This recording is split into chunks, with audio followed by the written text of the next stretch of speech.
I made a lot of money in my beauty business and still almost failed. I hit 6 figures, stayed fully booked, and thought I was winning, but I was silently making decisions that were actually killing my business in the long run. Today I'm breaking down 5 ways I almost sabotaged my own business so you don't make the same mistakes. So if you guys are new here, welcome to my channel. My name is Mayera Imani. I am the owner of The Lash Vault, which is a lash and brow salon based here in Atlanta, Georgia. We offer in-person lash and brow services, in-person lash trainings. We have a full online academy and a full lash product line. And now I help other women in the beauty industry, whether you're a hairstylist, nail tech, lash artist, esthetician, MUA, or whatever niche you're in the beauty industry. I mentor and train women how to grow successful and sustainable beauty businesses that don't burn you out. I post a lot of content about growing your business, growing a beauty business, and life as an entrepreneur in general. So go ahead and click that subscribe button if you are not subscribed already. I am super overdue for this video. One of my most recent uploads, I created a video talking about 5 things to do to set your beauty business up for success going into the new year. And that video got a lot of really good feedback, but I had one person that asked me if I could start my business over from scratch, what would I do differently? And honestly, there is a laundry list of things that I don't necessarily wish I could go back and change, because that's kind of the part of being an entrepreneur. Like, that's just what comes with entrepreneurship, is that there's a lot of trial and error, a lot of learned lessons, things that we do right, things that we don't necessarily do right. And the beauty of it is that we learn and we grow from it. But there are several mistakes that I made that I want to share with you guys to make sure that you don't make those same mistakes. Because while I was still able to achieve success and hit 7 figures in my beauty business, I could have done it much faster if I would have done these things differently. So if you are in the beauty industry and you are trying to grow your business without guessing, lean in and take some notes. This video is for you. And if you're an entrepreneur in general, these tips apply to a business owner, a CEO in any niche in any industry. Mistake number 1. If I could go back and start my business over from scratch, I would invest in education and mentorship as a business owner much sooner than I did. I used to wear the girl boss title and being independent and figuring everything out on my own like a badge of honor, but honestly, there is very little benefit in figuring everything out on your own, other than being able to say, yeah, like, I figured all this out. But successful and high-level entrepreneurs understand one thing: time is much more valuable than money, and you want to use your money to buy back some of your time.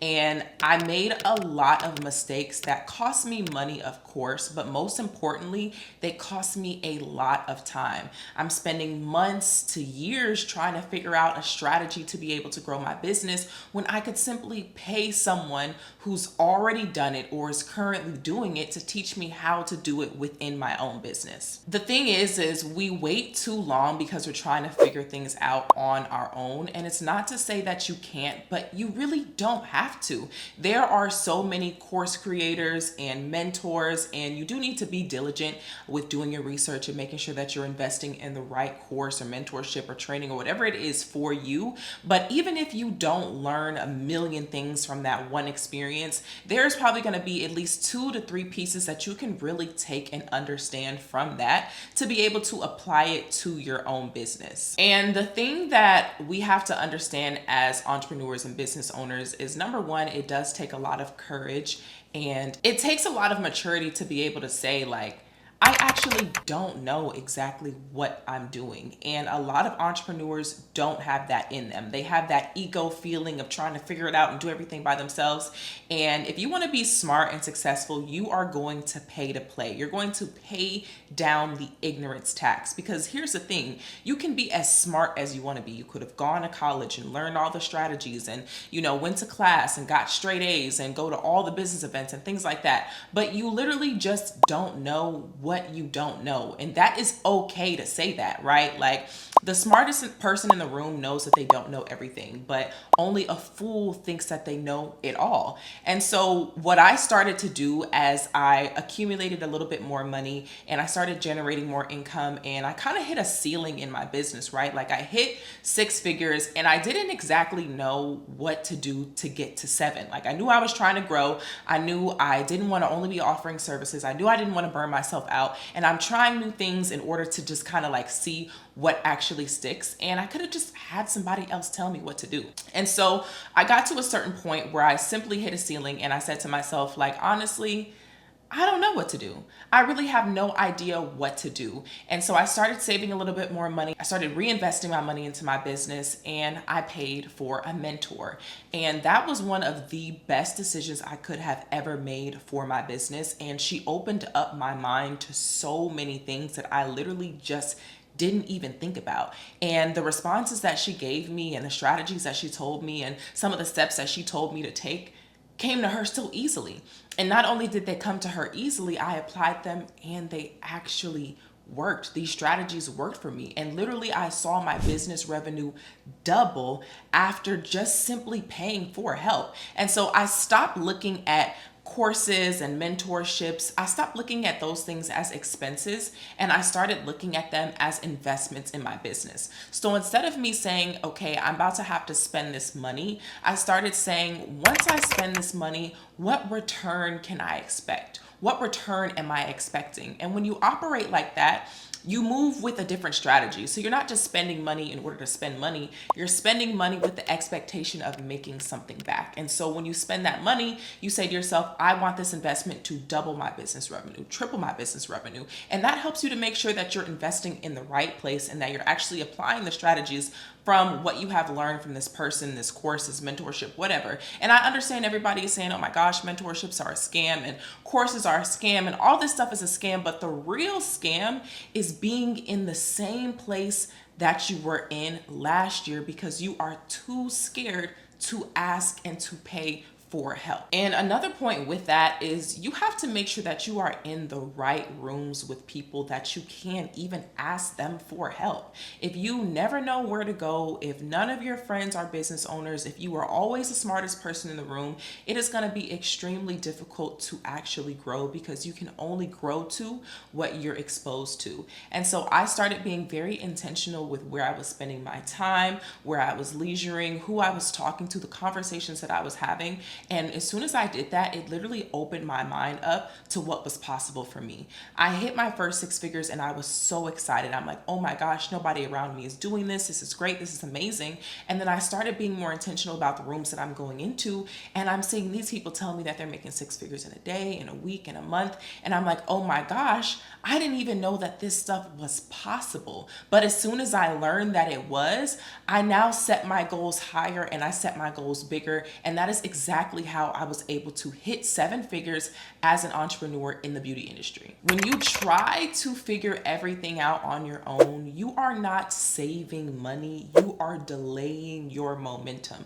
And it's very important for you to understand that time is of the essence. You can always make more money. I understand that we might feel like money is scarce and our business is slow and the economy is bad. You will always make more money, but you will never be able to get your time back. And instead of focusing on maybe the time that you've wasted and the time that you've been in the same spot, ask yourself, what can I do to make the best of the time that I do have moving forward? And a lot of times it's simply going to be asking for help. Mistake number 2. I didn't understand the value of offering one signature high value service, one signature high value offer. And this is common for all entrepreneurs because we think to ourselves, hey, if I can get a little bit of money from here and I can offer this service and I can offer this service and I can learn how to do this and I can learn how to do that, I can make more money, right? And to a certain extent, you might, because you're getting a few clients from doing this service, you're getting a few clients from doing this service, you're getting a few clients from doing this, but in the long run, you're actually going to be delaying your growth and delaying your scalability. So when I was first kind of getting started in the industry and making my way in the industry, I started as a lash artist. but I also was doing makeup on the side. I was selling lash strips. I was learning how to do brows. I was doing my friend's hair on the side. I was doing so many things that was making me a little bit of money here and there, but it really delayed me being able to actually scale my business. There is very, very, very little benefit in being a one-stop shop, especially as a solo entrepreneur, a solo provider in the beauty industry. The thing with offering one high value signature offer, one high value signature service, is that people pay a premium for specialists.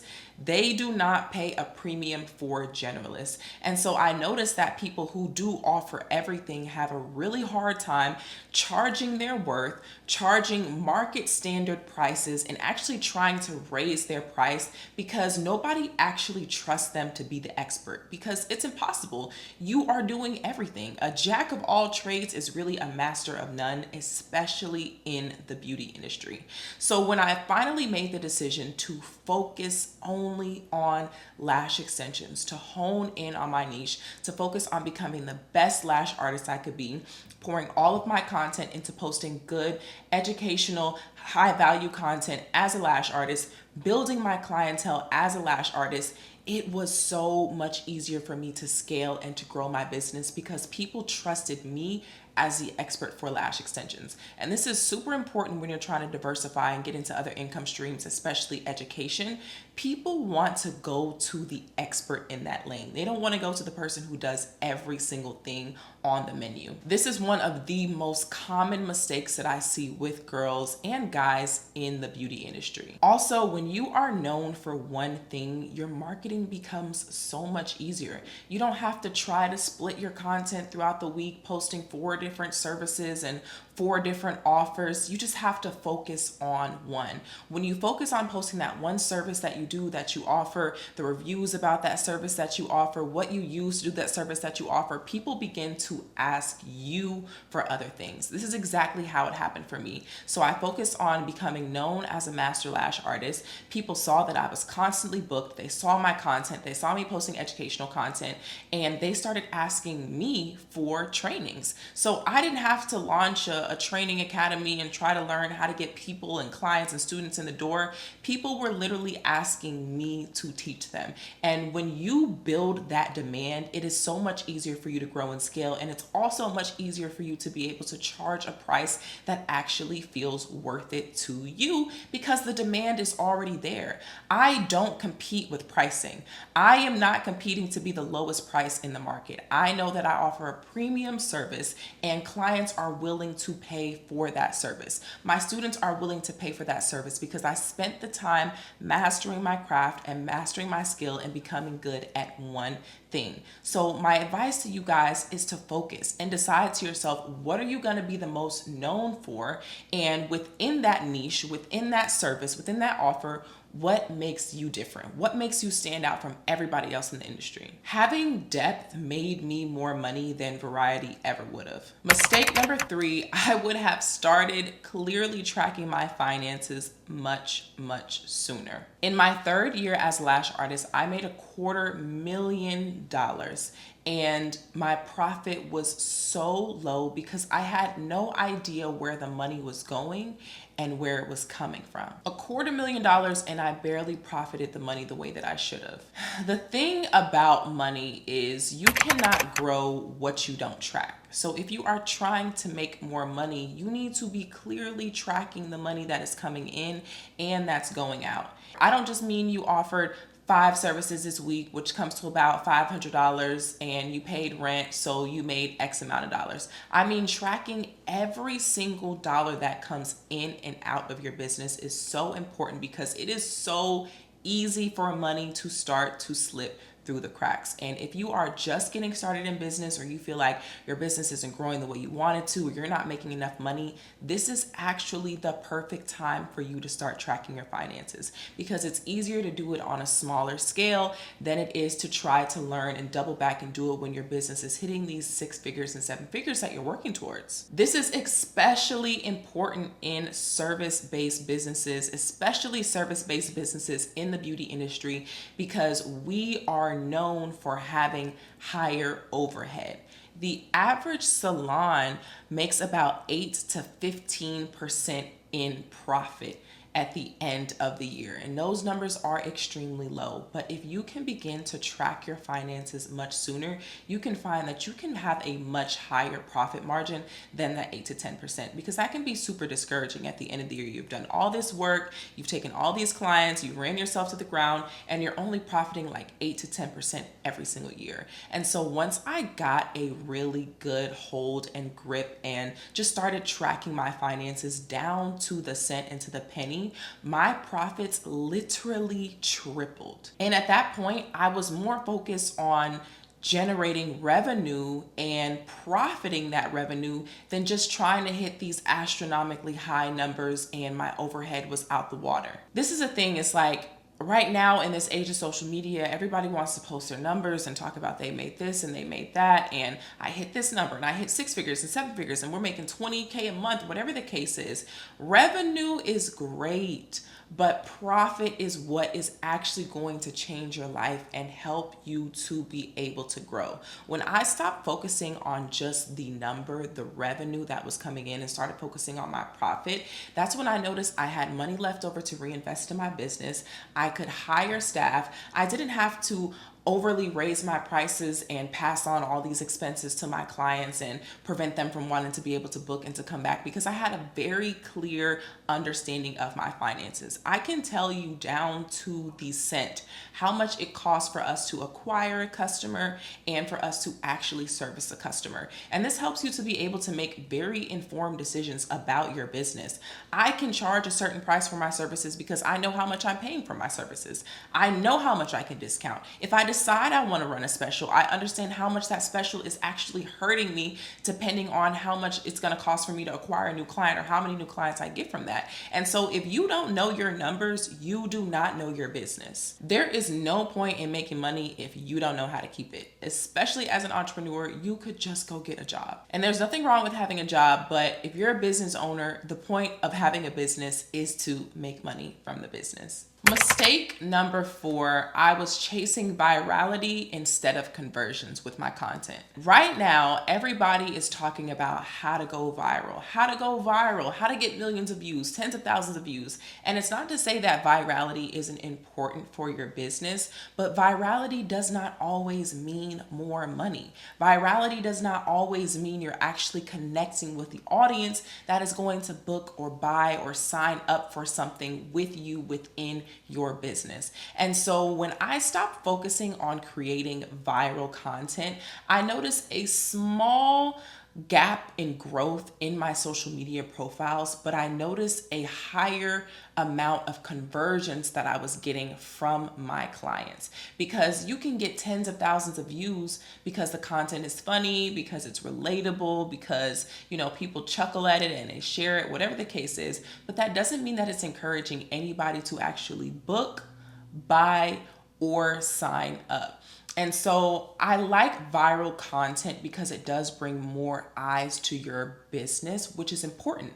The number one reason why any business fails is going to be visibility. Not enough people know that your business actually exists, especially in the beauty industry. Popularity does win a lot of times, unfortunately. But when you get all these eyes on your business, they want to come and look at other content that they can resonate to, that actually makes them want to make a purchase decision, want to buy something, want to sign up for something. So you do need a good content mix of content that does go viral and reaches more people, but you also need to be posting content that speaks directly to your audience's needs and talks about exactly what they want and why you're the expert and what makes you different and why they should sign up for whatever it is that you're selling, why they should book an appointment with you versus the other 1 million beauty service providers that are in the industry. And more important today than virality, because there is a huge mistrust with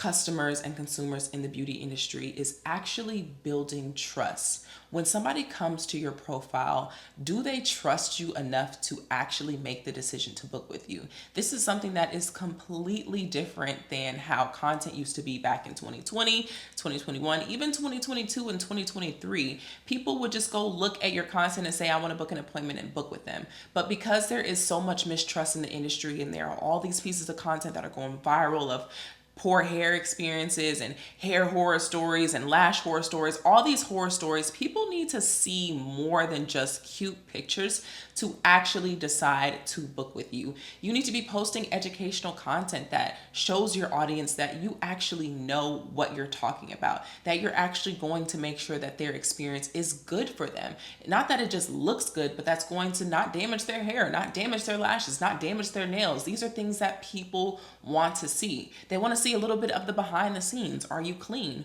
Are you sanitary? What does your setup actually look like? Does it look like you have an attitude? Posting yourself and your personality. Back in 2020 and 2021, even like I said, 2022, you could get away with having a profile that just looked like a portfolio of your work. But now today, people need to see more of you inside of your content because that is what makes them trust you. This is something that we have mastered at the Lash Vault, which is why we are able to consistently service hundreds and hundreds and hundreds and hundreds of clients consistently because people come to our profiles and they feel like they can trust us. And then when they actually come into the studio, the experience matches what they saw online. I had attention, but I wasn't turning it into income, and a lot of beauty professionals have that same problem. And the final mistake that I made was when it was time to grow and expand my business, I would have hired with clear SOPs and clear hiring expectations before bringing anybody into my business. This is one of the biggest mistakes that I made, honestly. When I first started hiring people, whether it was a lash artist or an assistant or a content manager, I gave them the role, but I really didn't outline and define and detail exactly what it took to execute that role. And I would get so frustrated that people weren't living up to my expectation that I had for that role, but I really never made that expectation clear enough for them to actually follow. And even if I did make the expectation clear, I didn't give them the system to be able to follow that expectation. People are not mind readers, and unfortunately, nobody is going to care for your business the way that you care for your business. I used to get so frustrated when I would see people cutting corners and just doing things that I personally wouldn't do because I care about my business. But the thing was I never outlined exactly what they needed to do in order to perform that specific task. And I never had any sort of system in place of what would happen if they didn't follow that expectation. So I would get mad and I would be emotional about the decision. I would say, I don't know, I just feel like I should fire them. And in the beginning, I had staff coming in and out and in and out because I didn't have that clear line of the expectation of the role. And this is something that makes sense. When we started as beauty service providers, we learned how to do the service. We learned how to do hair, we learned how to do nails, we learned how to do lashes, but we didn't learn how to run a business. And I made a lot of mistakes with running a business because I never had that education. I never knew how to hire a team, how to train a team. I didn't even know how to be a leader.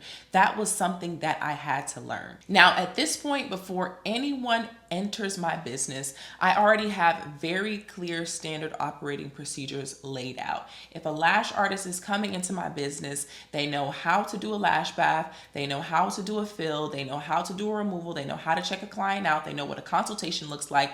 Everything from start to finish is outlined on how they should perform this role and what is expected of them in this role. And if it is a new role, because we are still growing every single day and I'm finding new needs in my business, I sit down and I take the time to really outline exactly what I need them to do. If I'm hiring a content team or a content manager, what font do I use? What size do I like the font? What color do I like the font? What do the examples look like? Every single mouse click has an SOP, and this is the only way that you can successfully grow and scale a business by hiring a team. People cannot follow a standard that was never clearly set, and this helps to take the emotional decisions out of your process as a business owner because everything is laid out on paper. Did they follow the expectations or not? What is the protocol if they follow the expectations or not? And so when I do have to make a hire decision or unfortunately a fire decision, it's not based on emotions. It's based on what has literally been laid out for this role. I also made the decision to stop blaming everybody else and start blaming myself. If somebody didn't execute the role, what in my system is lacking for them to not understand the role or to not be able to execute it clearly? Or what in my hiring process isn't right to make sure that I'm hiring the right person for the job? Am I just hiring the next best person because I need somebody to come in the business? Am I taking my time with hiring? Do I have enough interviews going on? Like, what do I need to fix within my business in order to be able to make it grow the way that it needs to grow? If you can master these 5 things now while growing your business, you will find that you will grow much easier and much faster without the stress, the headache, and burning yourself out. Now, if you like this video or you want more videos like this specifically for beauty entrepreneurs or just entrepreneurship in general, drop it in the comments. As you can see, I have no problem with making a video specifically on it because there is not enough information for us trying to grow beauty businesses in the industry specifically. And I recognize that need, and I wanted to really talk about my experience with growing a 7-figure lash studio. So like, comment, and subscribe to my channel. I'm wishing you guys the best of luck moving into the new year, and I will see y'all in my next video.